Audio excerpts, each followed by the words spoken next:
Hello guys, welcome to my humble YouTube channel where I bring you fanfiction that will brighten your days.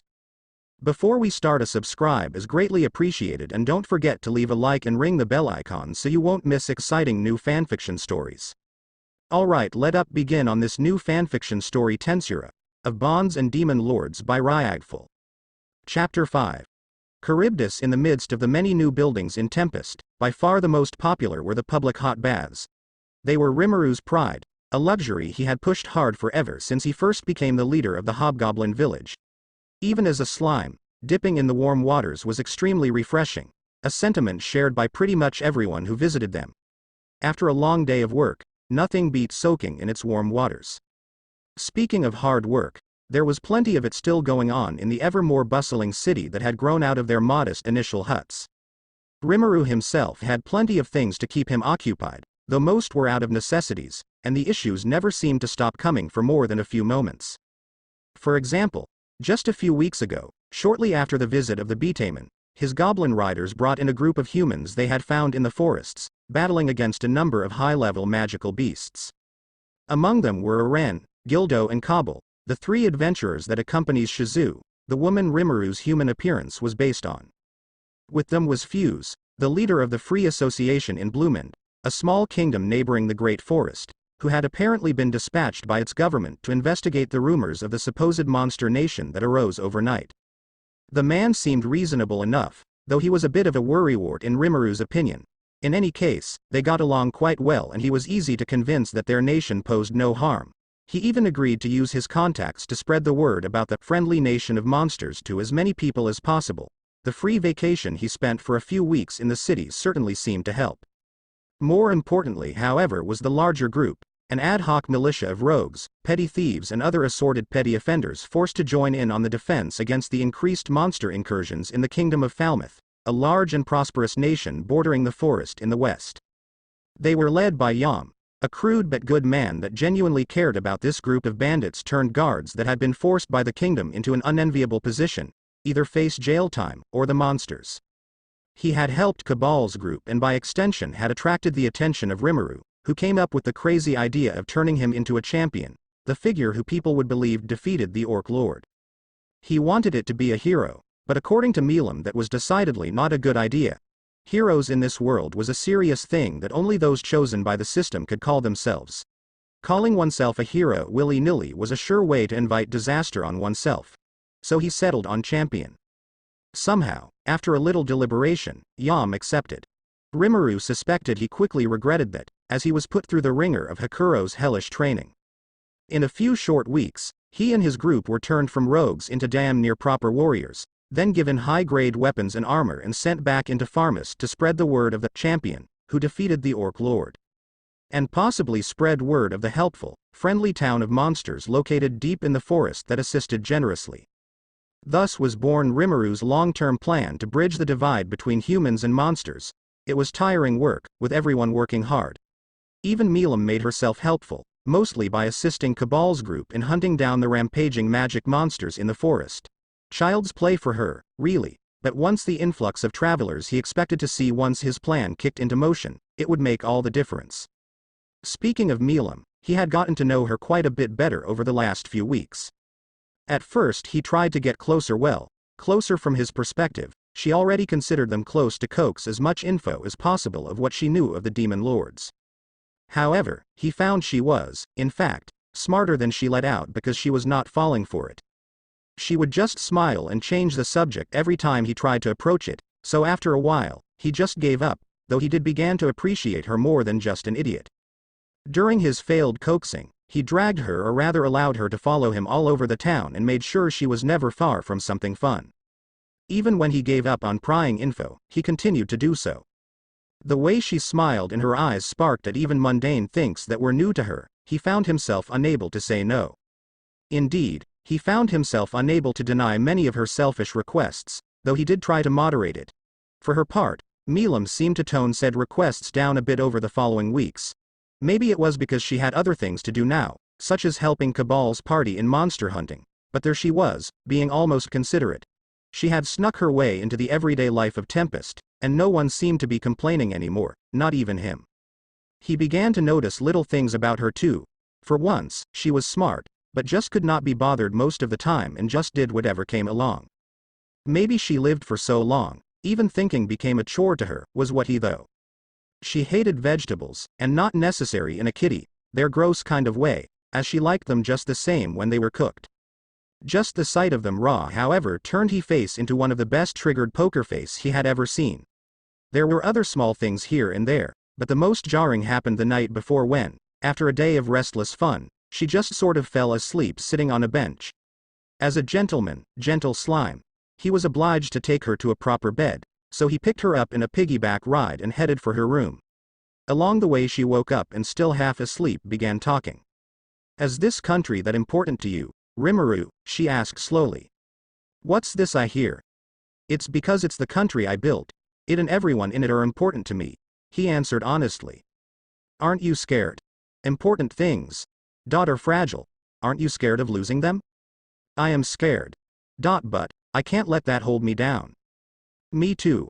I've always," she said as she tightened her hold on him, but not enough to cause him any discomfort. "Just go back to sleep, okay," he told her gently. He though about the things she said, wondering just how many things and people she could have lost over the long lifespan she probably had. Thinking about that, it made much more sense why she was so selfish. Maybe it made it easier for her to let go. Or maybe she could pretend it didn't affect her too much losing something. He wondered about the things that he had lost over his 37 years in his old life, and tried to multiply it by centuries. He quickly abandoned that though before he dragged himself into a depression, though. Next day, he had some spare free time in the afternoon, along with his counselors, so he decided to invite them all, Milim included, over for a picnic. They spent the day like that as more people began to arrive, curious what their master was doing, so the whole thing evolved into almost a festival kind of thing. He didn't complain. Seeing the smiles on everyone's faces made all the work he had put in over the last few months more than worth it. He was especially happy to see Milim back to her plucky self. Serious, unhappy Milim just wasn't right. Though his heart skipped a beat when, in the evening, she grabbed him in slime form and ran off into the baths with Shuna and Xian, but he dismissed that though. Slimes didn't have hearts, after all. He also tried to convince himself he wasn't looking at her too much. Again. This time, though. "No, I'm definitely looking," he pondered to himself as he watched her and Xian get into a water-splashing battle. "I like her, she's a fun friend to have, I admit that much." But. He realized then that Milim had occupied his thoughts almost all the time ever since she first arrived. First as worry about all the trouble she would cause him, but now it was just in general, such as how he would sometimes work on paperwork and suddenly think, "I wonder how Milim's doing." Or, "I wonder if she'd like to try this new fun thing though eventually, he just decided he would deal with the issue at another time. Right now, he had so much work to look forward to, he was too exhausted. After an hour of soaking, the four left the baths. Rimuru, in slime form, was being carried by Milim while she was arguing with Shuna over her hair. "Lady Milim, you really should dry your hair first." Shuna tried to scold her, to no avail. It's fine. It's not like I'll get sick or something." Milim casually dismissed her. The continued for a little more as they walked through the street. Suddenly, he could feel Milim tense up at something. Before he could react, she had handed him over in a hurry to Shuna, who was shocked as he was. Xian seemed to have picked up whatever Milim did because the two got into a fighting stance right facing the same way. "What's going on?" He tried expanding his magic sense but felt nothing hostile, only something familiar. Before he could put his proverbial finger on it, a transparent form shimmered into existence in the spot the two girls were looking at. "Who goes there?" Xian demanded. Rimuru had already identified the aura, and sure enough the figure was a dryad. "Wait, it's fine. It's a friend," he calmly informed the two. Xian seemed to recognize the figure and stood down, while Milim, no longer on guard, looked over in curiosity. "I am Tria, the dryad. It's been a long time, Chancellor." The dryad named Tria, whom he remembered as one of the dryads that accompanied Trainee a while back, spoke politely. "I remember, you were with Trainee. What brings you along? And what's this weird aura I'm feeling all of a sudden?" He asked and wondered if said aura, which did not belong to the dryad, was what got Milim on edge. "I bring grave news from my sister. The monster Charybdis has returned, and it is heading for this land." Needless to say, The news that Tempest was in the path of a monster needed an urgent meeting with everyone important in the city.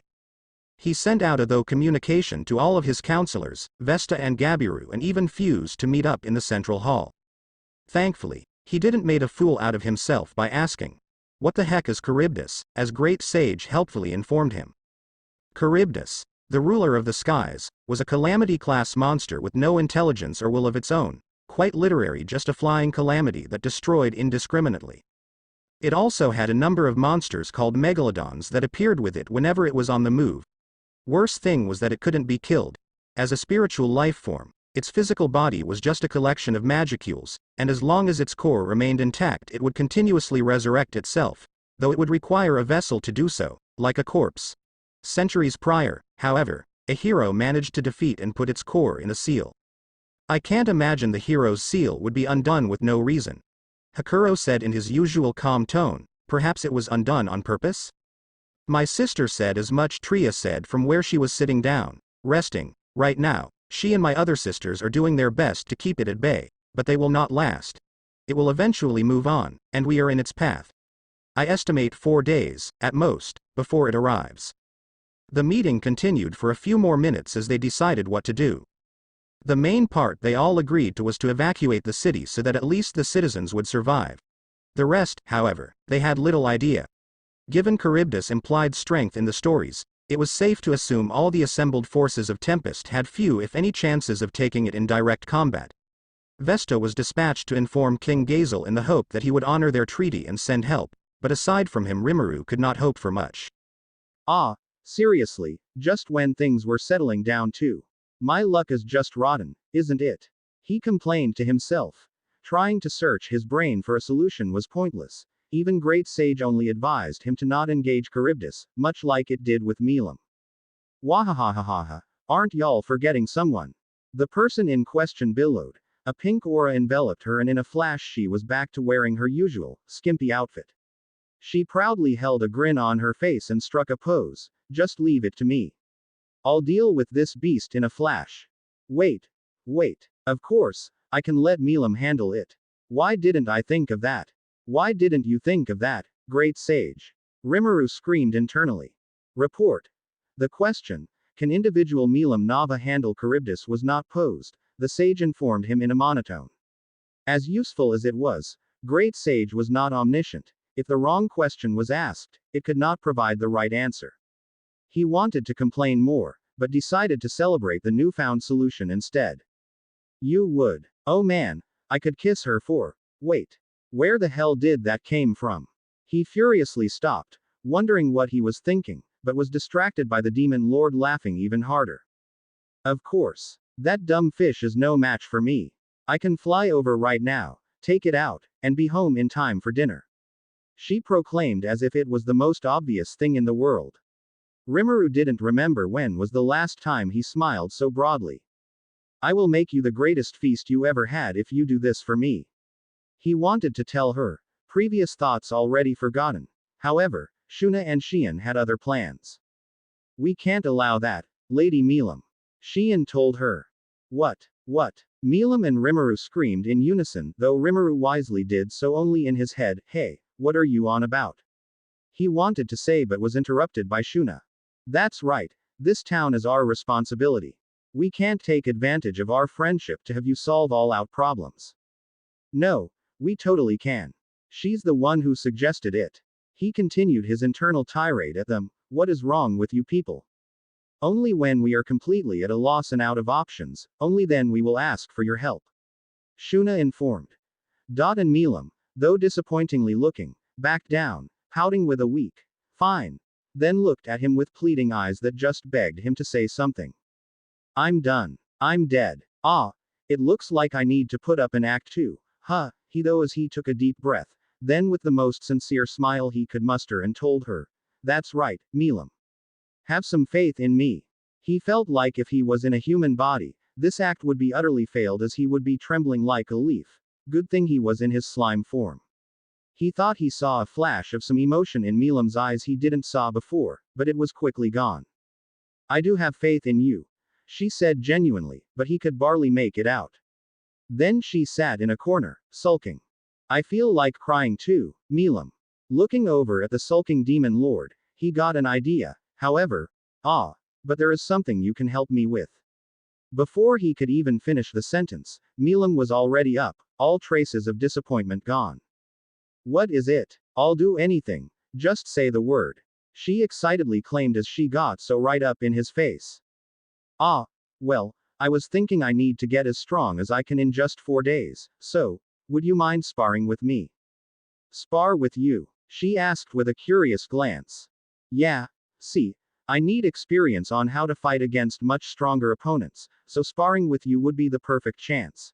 He explained his plan to her. She understood his reasoning quickly with an, "Oh, good point," and quickly agreed. Thus it was decided. Rimuru would train his hardest with Milim for the next few days while Benimaru organized their forces and put together a proper strategy, and the others helped evacuate the city just to be sure. Vesta quickly returned and informed him that Gazel would be honoring his deal and send over a squad of his best knights. With the plan in place, the countdown began to Charybdis, arrival. A loud boom echoed through the nearby forest, though it did not startle the line of citizens evacuating the city. 2 days into the evacuation, the commotion coming from just over the hill had become just background noise. This noise was, of course, the mock battle between Demon Lord Milim and Rimuru, although to an outsider it looked more like Milim was being a bully. It became pretty clear pretty quickly to Rimuru just how outclassed he was in terms of, well, everything against Milim as soon as they started sparring.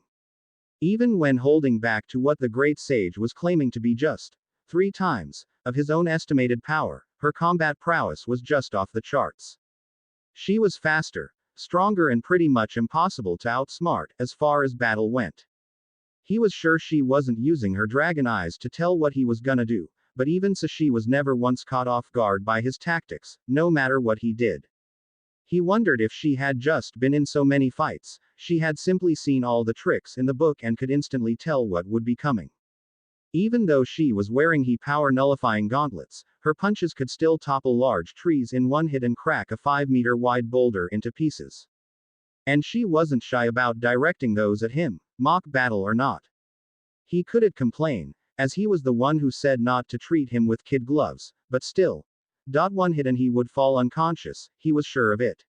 Fortunately, he was just fast enough to avoid them, if barely, but it was extremely draining. Slimes didn't got tired as a rule, but at the end of each sparring match he felt weak, like when he was almost out of magicals after going on a naming spree. On the other hand, she didn't look like she had spilled a single drop of sweat. As he jumped around, trying desperately to avoid her furious punches, he continuously searched for an opening, a small mistake, anything that could help, but it was a waste. Any openings were so small, he doubted he could move fast enough to exploit, and that was assuming they weren't deliberate on her part to draw him into a trap. He didn't put it past her, she was crafty. When in battle, she really felt like a different person. Focused, decisive and, if he was honest, merciless. The others had joined in at first, but quickly gave up.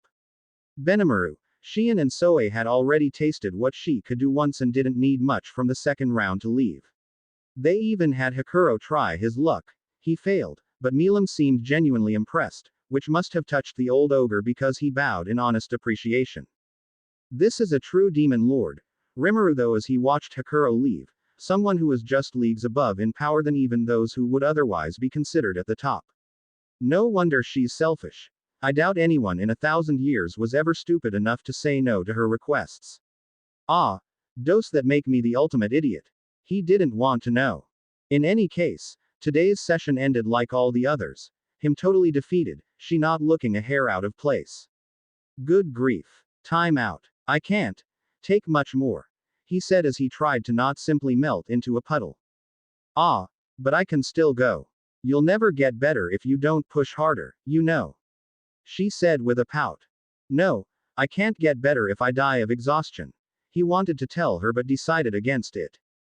He doubted she would listen. Whatever, I do have a few good ideas on how to deal with Charybdis, depending on what it does.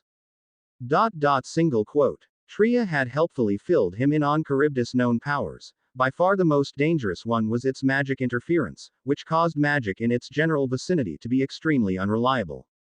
Purely magical attacks would be diminished next to nothing, so direct physical attacks were required. Problem was, as Tria explained, Charybdis was huge, easily 100 meters long and covered in extremely low scales. Using his fights against Milim as a benchmark, he had honed some of his skills into being more effective. Great Sage had honed his skills into being more effective. He seriously hoped it would be enough. Speaking of Milim, I have lunch from Shuna, he informed the pouting dragonoid. She tried to resist the temptation for a few seconds, but when food what involved her willpower took a nosedive. And so they went about eating lunch under the shade of a nearby large tree. As she happily ate at her sandwiches, Milim looked over at him with a curious expression. Say, you still sure you don't want me to take care of things? She asked nonchalantly. She did that every time after their battles, no doubt hoping to get a different answer. He had already committed to the though act, so he refused. The answer is still no, Milim. She just pretended to not hear him and to not have asked in the first place, munching away. Before she got too carried away again, he decided to be a little more straight with her. Listen, I wish I could just let it up to you, but I can't. This is the responsibility I accepted for myself, so I have to see it through, he said as he began scratching the back of his head, not making eye contact. He could feel her eyes staring at him inquisitively. After a few more seconds, he heard her speak. Aren't friends supposed to help each other, though? She asked with genuine curiosity, making him turn around in her direction, locking eyes with her. Were they always that blue? He wondered as he stared at her. For her part, Milim seemed confused at why he was staring, tilting her head ever so slightly. It was enough to make him turn away before he had another weirdo about her, but it was too late. She's really something, having this effect on me just from that. He pondered her words and decided that he should really stop taking her for granted. She was completely and utterly sincere when she said that. She really did consider him a close friend, maybe the closest she had. Yeah, they do. He told her. Just. Not this right now, okay. He turned around. So don't worry, I got this. And gave her the best smile he could muster. For some reason, it was her turn to quickly turn away. He was confused as to why. Was that red he saw on her ears? He dismissed it, though. No point in letting the imagination run wild during an emergency. Unknown to Rimuru, Milim was having a panic attack. When the boy, Slime, flashed that smile at her, she could feel her heart stop for a second. If she was human, though it would have caused her to die or something, so good thing she was a demon lord. Then she felt a strange heat rising up to her cheeks and ears, and an urge to turn away from him. So she did, faster than she launched her punches in their mock battle earlier. Wah! What is this? She had trouble with thinking straight. It's like that feeling I had the first time I came here, but much, much worse. Was it that? I never felt that feeling before, so. Is it something else? She, being a millennia-old demon lord, of course knew the basics of relations, but aside from that she never really cared to learn more. Now though, she regretted it. She wondered who she could ask for advice on the issue, someone who wouldn't laugh at her. Maybe Shuna. She seems really okay. I don't think she'd laugh. But she's Rimuru's subordinate, would she help me? Ah, why is this happening now? What do I do? Oblivious of Milim's internal struggle, Rimuru began eating himself. After a while, the girl excused herself, saying she has something to do, and left. Something to do. Wonder what she's up to. Well, as long as it doesn't cause grief to me. And continued eating. There were only 2 more days until Charybdis would arrive. He could feel the eerie aura coming ever closer, even at this distance. He needed to be prepared, so he pushed aside all other thoughts but his plans against the beast. He would win, he had to, for the sake of his city and all of his people's efforts. He did, however, keep one other though, that once it was over, he would try his best to be the friend Milim believed him to be. Any notion of pretend and convenience, he decided to throw it away. Maybe it would finally solve that weird feeling he had around her all the time. The day had arrived. Charybdis was here. Rimuru and his top subordinates were lined up on one of the roads leading out of Tempest and into the forests. They were as ready as they could be. The main plan Benimaru came up with was to intercept the creature in the open space the road provided so that even their ground forces had a clear line of sight of it. Gabaru and the dwarven Pegasus Knights would distract it in the air while the rest would draw in the 13 megalodons accompanying it and take them out first so they could then focus all they had on the main threat. He felt sorry for Geld and the high orcs who toiled for months to pave the road, but it was better it be destroyed than the city. Most citizens had been evacuated into the nearby hills and were ready to leave even further at a moment's notice. He watched the massive creature loom in the horizon, and he really did feel like just giving up and begging Milim to do all the work. Speaking of Milim, she had, despite his reluctant insistence, came along onto the battlefield. He tried to protest again, but she spoke up first. "Ah, don't be like that," she said with a hint of anger. "I'm just here for convenience sake." She smiled as posed haughtily. Convenience?" He asked her, genuinely confused. "Yeah, it'd be a hassle to come find me when you'll need me to step in, right? Oh, and I expect a sorry with that. Please, okay," she said as she ignored his befuddled look and moved to sit crossed-legged under a tree, bringing out something from her storage space. "Are those chips?" Indeed, they were chips. He decided to forget about the girl for now before he popped a vein in annoyance. Slimes didn't have veins, but he sure felt like he did, and decided to focus on the battle ahead. Charybdis was now almost on top of them. With a sign from Benimaru, the battle commenced. A hell flare shot up into the air, its black flame visible from miles. A megalodon was caught in the blast and died instantly, falling to the ground. The rest of the troops surged forth to deal with all the smaller enemies while Charybdis was distracted by the flying troops. The distraction didn't last long, but it was enough. His subordinates made surprisingly short work of the flying sharks, dispatching them one after the other. In short order, the last megalodon was fell, but as they all feared, this was only the start of their struggle. The large beast made a deafening, ungodly screech before a cloud of smaller object began to fly off of it and headed straight for them at great speed. A quick glance told Rimuru they were the creature's scales. He decided this was his moment to shine. He flew and put himself between his assembled troops and the incoming projectiles, ignoring the protests of Soe and Xian to get back. Now he was ready. He was mostly sure of it. "Ever since I had predated the Orc Lord, my skills improved greatly. Slowly but surely, they evolved. With the extra experience I got from my battles with Milim, that evolution was now completed. Right. Notice. By absorbing and assimilating skill starved, your skill predator has evolved. Single quote. Great Sage informed him. Gluttony. And with that one command, all the incoming scales were gone, engulfed by a black cloud that devoured them in seconds before drawing back into his outstretched arm. Silently, he wondered just how shocked his allies must have been. He quickly flew over to Charybdis and tried to consume the beast too, but it was no use. Like Predator, Gluttony could not devour enemies with equal or greater magical content. However, he noticed that he did, in fact, caused some damage to the creature, as it began thrashing and focused its entire attention on him. A beam of energy shot out of its one eye, but he avoided it easily. Now that he had its undivided attention, he gave his troops the order to attack. He would keep it at bay while they would dwindle away at its health, slowly but surely. Though he started this day dejected, he now felt more confident that they could actually do this. However, nothing ever goes perfect. While they were doing damage, it was too little to really count. It was adding up, but very slowly. Moreover, the damn thing could grow back its scales due to its high-speed regeneration, launching volleys at his allies sporadically, forcing him to stay on the defensive more than the defensive. Thus the battle dragged on. It dragged on for 10 hours. By the 10th hour of the battle, he was really starting to panic again. Great Sage calculated, that at their current rate, it would take up to 2 more days to finish it off. He realized they would not last that long. They had set up a system in place before the battle began to allow troops to rotate around and rest, but that could only do so much. Worse, he suspected, and Great Sage confirmed, that the creature showed signs it would evolve soon. It wasn't too surprising. Monsters evolved all the time as they got stronger, but this could not have come at a worse time for them. Then, a gargle of barely discernible noises came from the creature.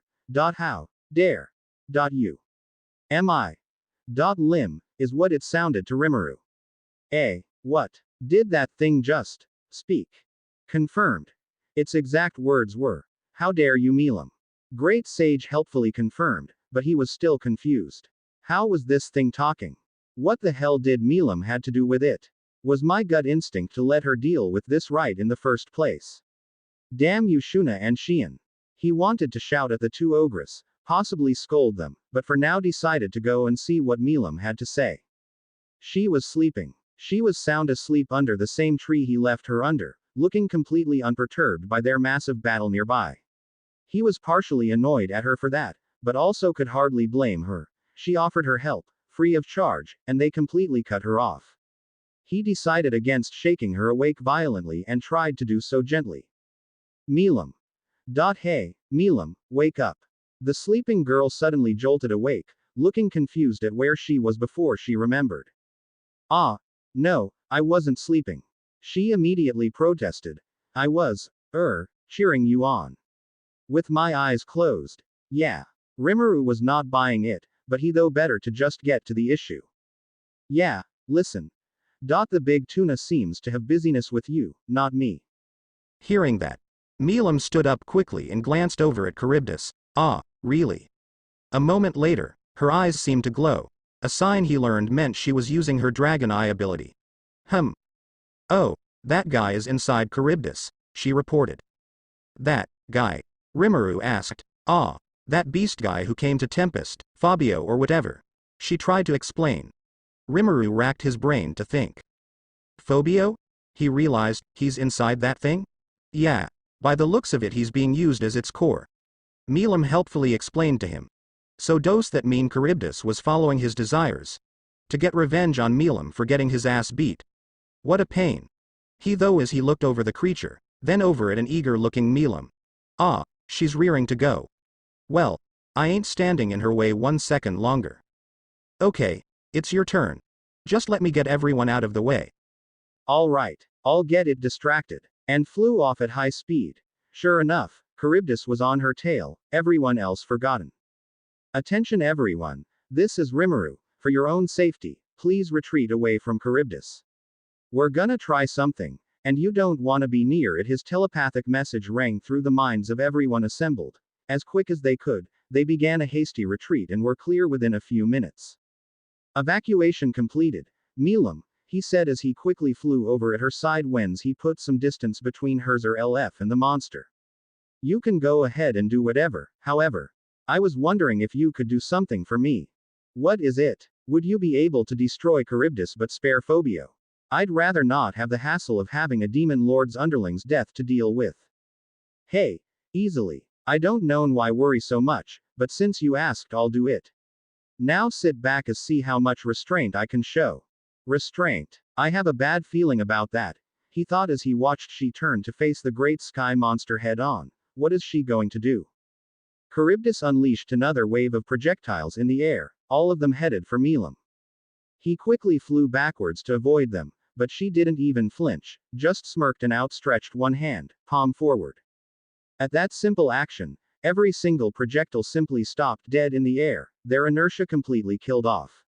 What was all his dumbfounded mind could think up at the sight. With another simple downward motion, Milim dropped them all onto the ground. Then she put her hands together in front of her. A wave of energy seemed to wash from the space between her hands, a brilliant white light emanating from them. Warning. Indescribable. Collection of information failed. Wait, even Great Sage can't tell what that is. Dragon Buster. Milim's voice rang out over the forests. At least 24 beams of light shot out from her hands, moving at high speeds towards the beast. The beams twisted and turned and made contact with it from several different angles. The effect was instantaneous. A massive explosion replaced Charybdis in the sky, creating a shockwave that could be heard for tens of miles and completely eradicating the monster. An expanding cloud was all that remained.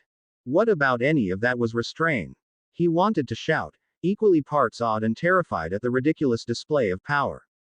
However, his view was directed at something falling out from the cloud and plummeting quickly to the ground. He realized that she had, in fact, spared Fabio, despite catching him in that insane explosion.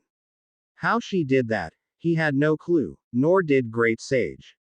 He grew wings again and raced to catch the falling beast man before he died, then lowered him down onto a flat patch of land, kneeling to check if he was breathing. Milim also quickly flew down to where he was, flashing a smile and a victory sign. Watching her, he had to admit to himself, she was incredible. He could not even imagine the level of skill required to pull what she did, so he didn't bother. Instead he looked up at her, awed, and was really glad she was on his side.